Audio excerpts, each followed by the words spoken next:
नमस्कार. फलटणमधील उपजिल्हा रुग्णालयात कार्यरत असणाऱ्या डॉक्टर संपदा मुंडे यांनी गुरुवारी एका हॉटेलमध्ये गळफास लावून आत्महत्या केली. या आत्महत्येनंतरनं संपूर्ण महाराष्ट्रात एकच खळबळ उडाली आणि आत्महत्येपूर्वी त्यांनी त्यांच्या हातावर एक सुसाईड नोट लिहिली होती. यात त्यांनी जे काही PSI आहेत गोपाळ बदने आणि प्रशांत बनकर यांच्यामुळे आपण आत्महत्या करत असल्याचं लिहिलं होतं. गोपाळ बदने यांनी त्यांच्यावर 4 वेळा शारीरिक अत्याचार केला म्हणजेच बलात्कार केला असं त्यांचं नोटमध्ये आहे आणि त्यांनी लिहिले सुद्धा आहे.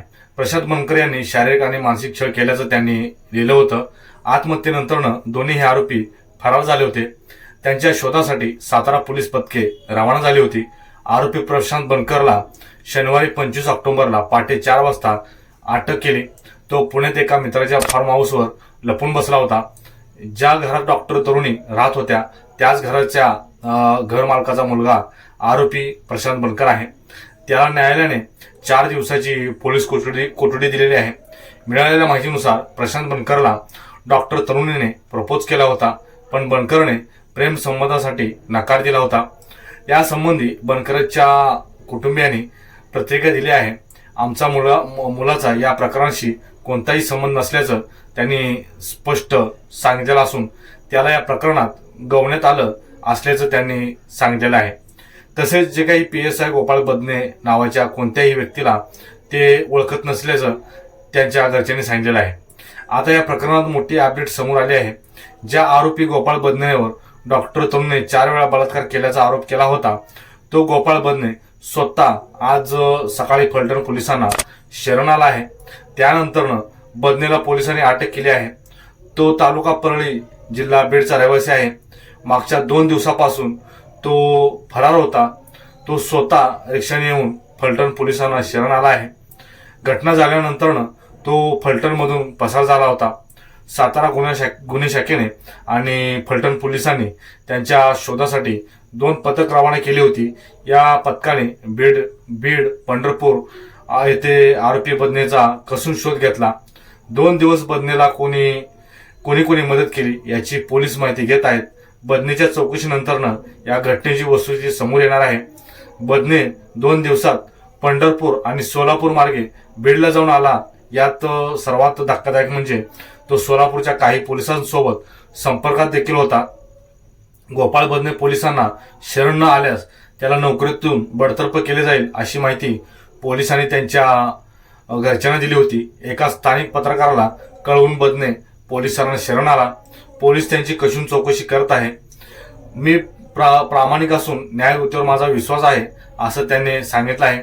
मात्र डॉक्टर संपदा मुंडे यांच्यासोबत त्यांचे काय संबंध होते याबाबत सांगण्यात त्यांनी स्पष्ट नकार दिला आहे. आज रविवारी न्यायालयाला सुट्टी असल्यामुळे त्याला सुट्टीच्या न्यायालयात हजर केलं आहे.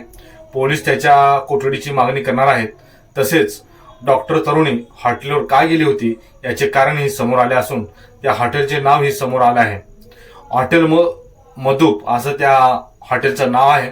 दरम्यान ज्या ठिकाणी त्या भाड्याने राहत होत्या त्याच घरमालकाचा मुलगा हा आरोपी प्रशांत बनकर आहे.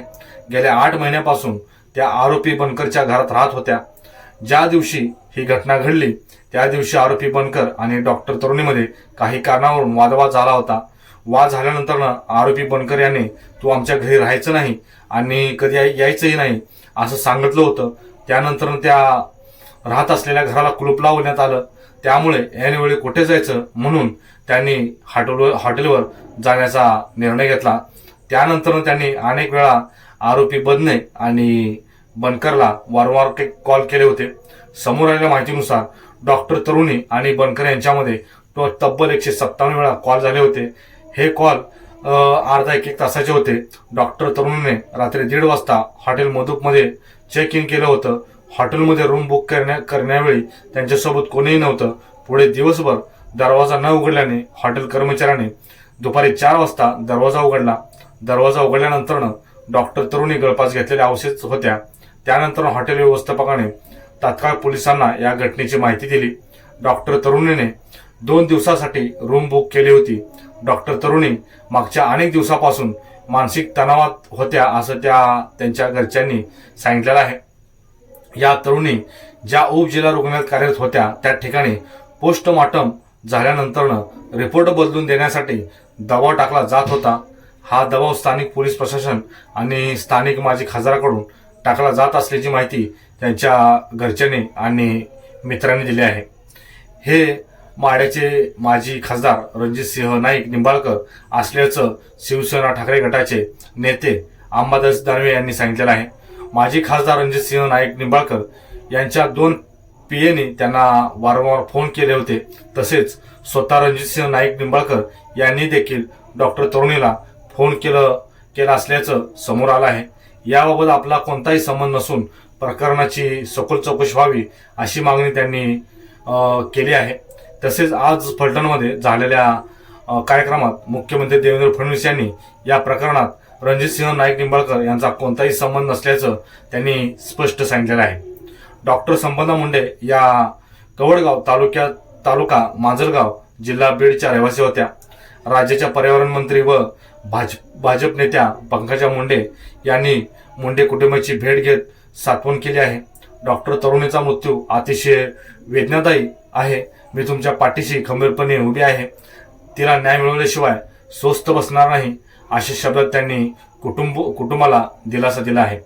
तसेच त्यांनी मुख्यमंत्री देवेंद्र फडणवीस यांची भेट घेऊन या प्रकरणाची निष्पक्ष चौकशी करावी आणि लवकरात लवकर डॉक्टर संपदा आणि त्यांच्या कुटुंबियांना न्याय मिळवून द्यावा अशी मागणी करणार असल्याचं देखील सांगितलं आहे.